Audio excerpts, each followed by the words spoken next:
Hey guys, in this video I'm going to show you how to contact Peacock TV customer service or support. If you find this video helpful, please drop a like and subscribe to my channel.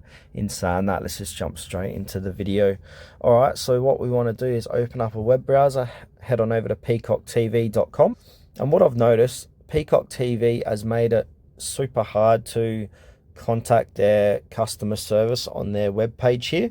So generally we'll scroll down and then there'll be a contact us section on the footer of the website. If they don't have one there, it'll have one at the top here, but as you can see there's no tabs here to contact customer support.